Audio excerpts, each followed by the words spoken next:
دانیال نے گھر کا سکون تک برباد کر دیا تھا۔ اس کے نشے کی عادت بڑھتی گئی، اس کے ساتھ ہی پیسوں کی مانگ بھی بڑھتی گئی۔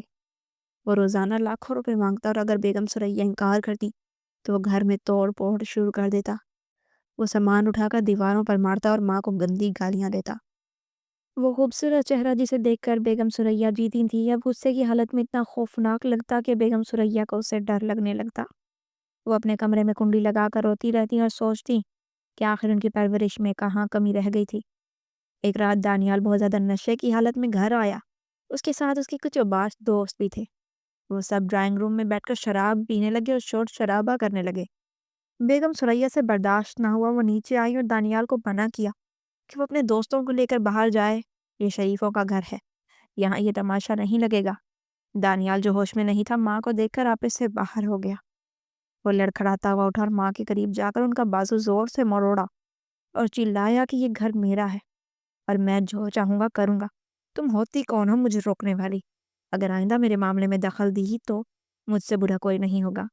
بیگم ثریا درد سے کراہ اٹھی اور ان کی آنکھوں سے آنسو جاری ہو گئے۔ ان کے وہم و گمان میں بھی نہیں تھا کہ جس بچے کو انہوں نے پھولوں کی طرح پالا وہ ان پر ہاتھ بھی اٹھا سکتا ہے۔ اس رات بیگم ثریا پوری رات جاگتی رہیں اور انہیں اپنی غلطیوں کا احساس ہونے لگا۔ انہیں وہ کالا بچہ بلال یاد آیا جسے انہوں نے دھتکار دیا تھا اور سوچنے لگیں کہ کیا خوبصورتی ہی سب کچھ ہوتی ہے، مگر اب پچھتانے کا کیا فائدہ تھا، پانی سر سے گزر چکا تھا۔ دانیال کی بدتمیزی اور ظلم روز بروز بڑھتا گیا۔ وہ اب ماں کو ماں نہیں بلکہ ایک بینک سمجھتا تھا جہاں سے اسے پیسے نکالنے تھے۔ جب بیگم ثریا کا کاروبار دانیال کی فضول خرچیوں کی وجہ سے نقصان میں جانے لگا اور بینک بیلنس کم ہونے لگا تو دانیال بوکھلا گیا۔ اسے اپنے عیاشیوں کے رکنے کا ڈر تھا۔ ایک دن وہ وکیل کے ساتھ گھر آیا اور کچھ کاغذات بیگم ثریا کے سامنے رکھ دیے۔ بیگم ثریا نے حیرت سے پوچھا یہ کیا ہے؟ دانیال نے بڑی مکارانہ مسکراہٹ کے ساتھ کہا امی جان یہ جائیداد کی منتقلی کے کاغذات ہیں۔ میں چاہتا ہوں کہ آپ اب آرام کریں اور کاروبار کی ساری ذمہ داری مجھے سونپ دیں، میں اسے زیادہ بہتر طریقے سے چلا سکوں گا۔ ویسے بھی آپ اب بوڑھی ہو گئی ہیں، آپ سے یہ سب نہیں سنبھالا جاتا۔ بیگم ثریا کا ماتھا ٹھنکا۔ انہیں دانیال کی نیت میں فطور نظر آیا۔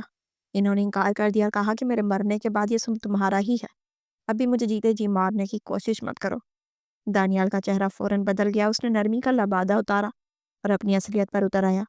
اس نے دھمکی دی کہ اگر انہوں نے دستخط نہ کیے تو وہ خودکشی کر لے گا یا پھر انہیں جان سے مار دے گا۔ وہ جذباتی بلیک میلنگ کرنے لگا کہ آپ مجھ پر بھروسہ نہیں کرتی، میں آپ کا بیٹا ہوں۔ بیگم ثریا جو ممتا کے ہاتھوں مجبور تھی اور بیٹے کو کھونے سے ڈرتی تھی ایک بار پھر ہار گئی اور انہوں نے کانپتے ہاتھوں سے ان کاغذات پر دستخط کر دیے اور اپنی ساری جمع پونجی، اپنا گھر، اپنا کاروبار، سب کچھ دانیال کے نام کر دیا۔ یہ ان کی زندگی کی آخری اور سب سے بڑی غلطی تھی جسے تقدیر نے ان کی بربادی کا پروانہ بنا دیا تھا۔ جائیداد نام ہوتے ہی دانیال کا رویہ بالکل بدل گیا۔ اب اسے اداکاری کرنے کی ضرورت نہیں تھی، وہ گھر کا قانونی مالک بن چکا تھا اور بیگم ثریا اب صرف ایک فالتو چیز بن کر رہ گئی تھی۔ کچھ دن تو دانیال نے خاموشی اختیار کی مگر پھر اس نے اپنے رنگ دکھانے شروع کر دیے۔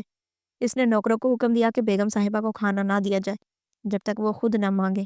اس نے ان کی گاڑی بیچ دی اور ان کا کمرہ جو پہلی منزل پر تھا اسے خالی کروا کر انہیں سرونٹ کوارٹر کے پاس ایک چھوٹے سے کمرے میں منتقل کر دیا۔ بیگم ثریا نے جب احتجاج کیا تو اس نے صاف کہہ دیا اگر اس گھر میں رہنا ہے تو میری مرضی کے مطابق رہنا ہوگا ورنہ دروازہ کھلا ہے۔ بیگم ثریا کے لیے یہ صورتحال ناقابل یقین تھی۔ وہ اپنے ہی گھر میں قیدی اور محتاج بن کر رہ گئی تھی۔ وہ نوکر جو کبھی ان کے سامنے سر جھکاتے تھے اب دانیال کے ڈر سے ان کی بات نہیں سنتے تھے۔ وہ بھوک اور پیاس سے تڑپتی مگر دانیال کو ذرا بھی احساس نہ تھا۔ وہ اکثر راتوں کو پارٹی کرتا اور بیگم ثریا اپنے چھوٹے سے کمرے میں کانوں میں انگلیاں ٹھوسے رہتی اور روتی رہتی۔ دانیال اب شادی کرنے کا سوچ رہا تھا اور وہ بھی اپنی پسند کی کسی ماڈرن لڑکی سے جو اس کے جیسی آوارہ مزاج تھی۔ جب وہ اس لڑکی کو گھر لایا اور بیگم ثریا نے اعتراض کیا کہ یہ لڑکی ہمارے خاندان کے لائق نہیں ہے تو دانیال کا پیمانہ لبریز ہو گیا۔ وہ غصے میں پاگل ہو گیا اور اس نے فیصلہ کر لیا کہ اب اس بوڑھیا کو گھر سے نکالنے کا وقت آ گیا ہے۔ یہ سردیوں کی ایک ٹھنڈی اور تاریک رات تھی۔ باہر موسلا دھار بارش ہو رہی تھی۔ دانیال نشے میں دھت گھر آیا اور سیدھا بیگم ثریا کے کمرے میں گھس گیا۔ اس نے آؤ دیکھا نہ تاؤ بیگم ثریا کو بالوں سے پکڑ کر بستر سے نیچے گھسیٹا اور گالیاں دیتے ہوئے بولا کہ تم نے میری زندگی حرام کر رکھی ہے، میں تمہاری منحوس شکل مزید نہیں دیکھ سکتا، نکلو میرے گھر سے۔ بیگم ثریا چیختی ہوئی روتی رہی، اللہ اور رسول کا واسطہ دیتی رہی کہ بیٹا میں تمہاری ماں ہوں، میں نے تمہیں پالا ہے، مجھے اس عمر میں کہاں تک کے کھلاتے ہو؟ مگر دانیال کے سر پر شیطان سوار تھا۔ اس نے ماں کی ایک نہیں سنی اور انہیں گھسیٹتے ہوئے گھر کے مین گیٹ تک لے آیا۔ بیگم سریا نے دروازے کی چوکھٹ پکڑ لی، مگر دانیال نے بے دردی سے ان کے ہاتھ پر ٹھوکر ماری اور انہیں بارش اور کیچڑ میں باہر سڑک پر دھکا دے دیا اور زور سے دروازہ بند کر لیا۔ بیگم سریا کیچڑ میں لت پت ننگے پاؤں اور پھٹے ہوئے کپڑوں میں سڑک پر پڑی تھی۔ بارش ان کے کمزور وجود کو بھگو رہی تھی اور سرد ہوا ان کی ہڈیوں میں گھس رہی تھی۔ وہ بند دروازے کو پیٹتی رہیں، دانیال کا نام پکارتی رہیں، مگر اندر سے صرف قہقہوں اور میوزک کی آوازیں آ رہی تھی۔ ان کا اپنا بنایا ہوا محل آج ان کے لیے ممنوع علاقہ بن چکا تھا۔ پڑوسیوں نے کھڑکیوں سے جھانکا، مگر کسی کی ہمت نہ ہوئی کہ دانیال کے معاملے میں بولے، کیونکہ سب اس کے شر سے ڈرتے تھے۔ رات گہری ہوتی گئی اور بیگم سریا کی چیخیں مدھم پڑ کر سسکیوں میں بدل گئیں۔ وہ وہیں گیٹ کے باہر بارش میں سکڑ کر بیٹھ گئی۔ ان کی آنکھوں کے سامنے اپنی پوری زندگی کسی فلم کی طرح چلنے لگی۔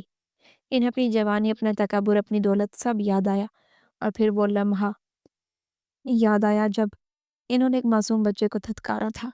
آج قدرت نے انہیں اسی مقام پر لا کھڑا کیا تھا۔ صبح ہوئی تو بارش ہو چکی تھی، مگر بیگم سریا کی زندگی میں طوفان آ چکا تھا۔ گیٹ کھلا اور دانیال کی گاڑی باہر نکلی۔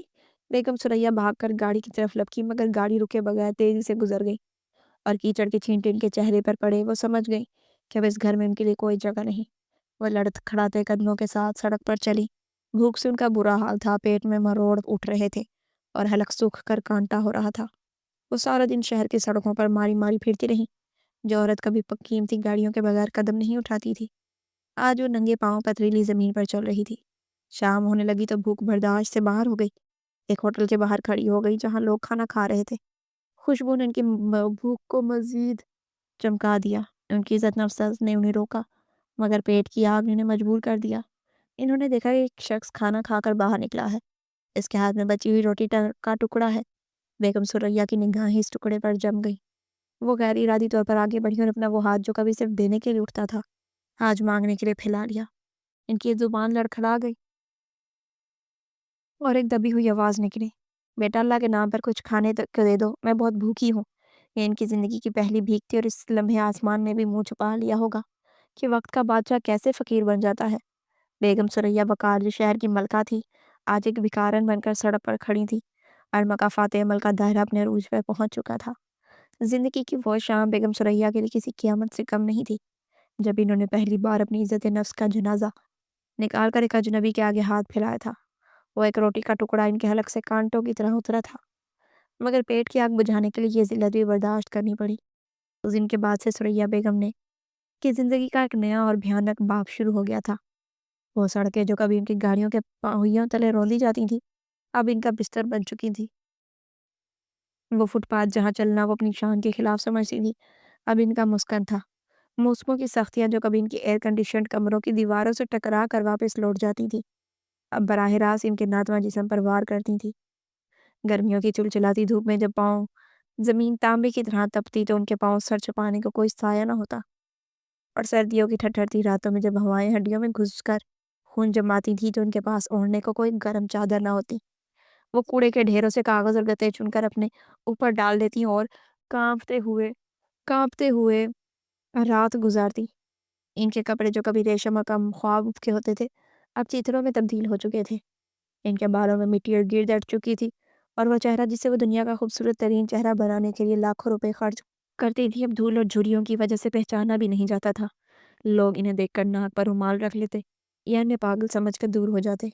کبھی کوئی رحم دل انسان ان کی ہتھیلی پر چند سکے رکھ دیتا تو ان کی آنکھوں میں آنسو آ جاتے اور انہیں اپنی تجوریاں یاد آتی جو ہیرے جواہرات سے بھری پڑی تھی، مگر آج وہ 5 روپے کے سکوں کی محتاج تھی۔ وقت نے انہیں سکھا دیا تھا کہ دولت اور حسن صرف ایک دھوکہ ہے، اصل حقیقت تو انسان کا نصیب اور اس کا کردار ہے جو اسے عروج زوال تک لے جاتا ہے۔ بیگم سریا اکثر راتوں کو کھلے آسمان کے نیچے لیٹی ستاروں کو دیکھتی رہتی اور اپنے رب سے شکوہ کرنے کے بجائے اب معافیاں مانگتی۔ انہیں وہ تمام ظلم یاد آتے جو انہوں نے اپنے ماتحتوں پر کیے تھے۔ انہیں وہ غرور یاد آتا جس کے نشے میں انہوں نے خدا کی مخلوق کو حقیر سمجھا تھا، اور سب سے بڑھ کر انہیں وہ معصوم کالا بچہ بلال یاد آتا جس کی آنکھوں میں تیرتے آنسو اور لرزتے ہوئے ہونٹ ان کی روح کو چھلنی کر دیتے۔ انہیں محسوس ہوتا کہ ان کی یہ حالت اسی بچے کی دعا کا نتیجہ ہے جس کا دل انہوں نے تکبر